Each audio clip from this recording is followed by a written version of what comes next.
The Promised Neverland is by far my favorite anime of 2019. There is so much to explore and discover within this short yet sweet series. In particular, I want to discuss cinematography, set design, and storytelling. The Promised Neverland is actually the first ever horror anime I've watched. Well, I have watched Angels of Death, but I don't think that counts as horror. As soon as I saw the first episode, I immediately decided that this was one anime I was going to have a blast watching through. This gave me a lot of vibes from the movie 9, if anyone's seen that. Anyways, here's a short breakdown of the video's content. Being someone that primarily watched anime for the story and atmosphere, The Promised Neverland was right up my alley. First off, the cinematography. Technically, it's not exactly accurate to call the art direction of anime as cinematography since, it's 2D imaging. In my anime rating video, I mentioned that I never judge an anime by its art style. However, how that art style is presented does impact my opinion. The Promised Neverland has by far the most elaborate use of depth of field I've seen in any anime. Looking at literally any scene with characters in it, you can just about always make out the different planes of the picture in which each character resides in, such as the foreground, midground, and background. Whenever a character is talking, only the plane in which that character is present is clear, while the other planes are blurred out by DOF. Now, depth of field isn't exactly new in anime, but in terms of how it's manipulated, The Promised Neverland definitely does it better than anything I've seen. It's literally in every scene, and I found its creative use immediately drew me into the presentation.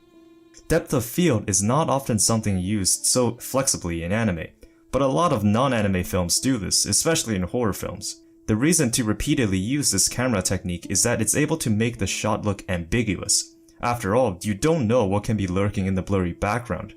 This introduces the sense of fear of the unknown, which is one of the most effective ways for the horror genre to shine.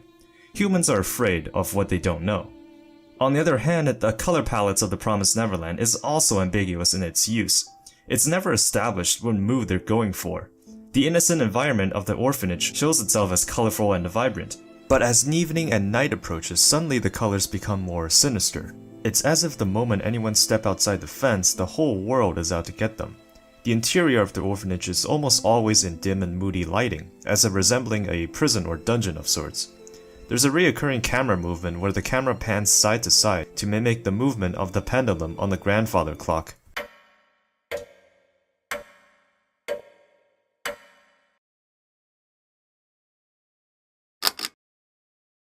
One thing I noticed about how the environment is set up in The Promised Neverland is in its way to portray the sense of tall, foreboding objects looming over the children. The set design is established in a way that the audience sees the world the same way as the children. Just look at the tall trees, narrow and long hallways, the thick, overwhelming bookshelves. The orphanage in particular gave me some vibes from the Overlook Hotel from The Shining movie, which by the way was an excellent horror film.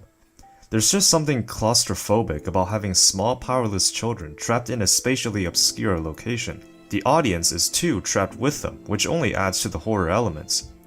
Whenever someone steps outside the gates, the structures and the monsters both have much greater height, emphasizing how much the outside world poses an even greater danger. Of course, there's also the sense of the unknown, in the sense that we never get to see what lies beyond the boundaries of the world until the season finale. What if there are no safe haven for the children? What if all their efforts are fruitless? We never get a satisfying conclusion up until the very end. And even that ending is questionable in terms of how satisfying the show actually ended. There are less music scores in The Promised Neverland than a lot of other anime, which is not a bad thing actually, since silence can heighten the tension drastically. All of these small build-ups eventually lead to the amazing quality of the overall presentation. One thing I absolutely love in storytelling is the disunity between the storyteller and the audience. One of the fundamentals of film is unity versus disunity. In other words, how much of the actual story is given to us, the audience. Does a story just lay everything out and tell a story from beginning to end without missing any details? Or does it show only half the story, throw subtle hints here and there, inviting the audience to come up with a satisfying theory that can fill up the gaps in its story? Please keep in mind, in storytelling, the terms story and plot are two completely different terms. Plot refers to whatever is explicitly shown on the screen, while story is the actual narrative in which the author is trying to tell. For example, the first episode of the Steins Gate anime series leaves the audience in complete confusion. Nothing about it makes sense. It's very unclear exactly what each character is trying to achieve. This is an example of disunity in storytelling. The true story of the first episode is not revealed until the very last episode. In other words, the author and the audience stand on completely different grounds on how much the story is actually given to us. There is a story there, it's just that the audience has not been giving enough information to know what's going on, which invites the audience to start speculating. The Promised Neverland does something similar. The first thing that caught my attention when I started watching was the bizarre names of the episodes. Oh, and the opening theme, damn that was good. Anyways, what appeared to be random numbers at first actually led me to think that they may be dates. The first episode read as 12/10/45. Could it mean December 10, 1945?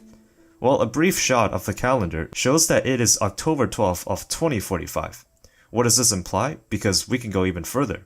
Most Asian and Western countries use the date format month, date, year, but that's clearly not what the name of the episode indicates. It's in date, month, year. Well, there are only a handful of countries that use this format, the UK being the most obvious. This evidence is backed up as all the children have English names, so right off the bat, we can safely assume that this anime takes place somewhere in the UK. The second thing that caught my attention were the numbers printed on each children's neck in ink. They appeared to be random serial numbers to mark the identity of each child, but upon closer inspection, if you take each child's number and read it backwards, suddenly a pattern can be seen. If we follow the numbers in chronological order, Isabella and Krone both have numbers significantly fewer than any of the children in the orphanage, which indicates that their numbers are tagged way before the main cast, which makes sense since they're much older. From there, it's possible to roughly estimate how long each children has been processed, judging from the gap in numbers from the adults and the children. Of course, I didn't actually come up with this theory myself, it's something I just found on the internet, so don't take me for credit. There's also this idea of being trapped in a closed world. We don't get any information on what the outside world looks like. Whether or not the characters will face another danger is completely up to interpretation.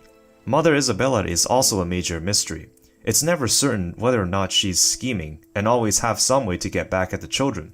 We never see her side of the story, whether or not that smile of hers is actually genuine or not. Oftentimes, we get to hear what some of the characters are thinking, but never once in the entire series do we hear Isabella's thoughts. Like, why the hell did she hand Sister Krone a knife at the end of episode 7?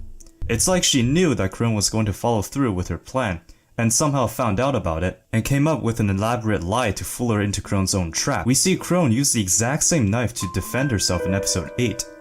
The ambiguity of Mother Isabella is one of the most intruding aspects of the series, and one of the reasons why she makes for an excellent villain. Speaking of the characters, I'll go over the main cast now. The three primary characters are 11-year-olds Emma, Norman, and Ray. I like to categorize them with their prominent traits. Emma is the warrior. She is very capable to try out ambitious things and follow through with ridiculous concepts. Norman is the thinker. He is both a clever planner and the glue to keep all of his friends together. Finally, Ray is the schemer. He represents a diabolical personality that somehow finds methods crazy enough to succeed in his plans. All of these three characters are memorable in their own ways, and the children in the background serve as valuable side characters that do have involvement with the main storyline. Of course, we cannot forget about the adults as well. Mother Isabella is a particularly peculiar individual. Her ambiguity is something that makes her stand out as an excellent antagonist. Even Sister Krone, given how wicked she seems, definitely has some redeeming features that makes the audience sympathize with her. The character development in the show is also something I really enjoyed.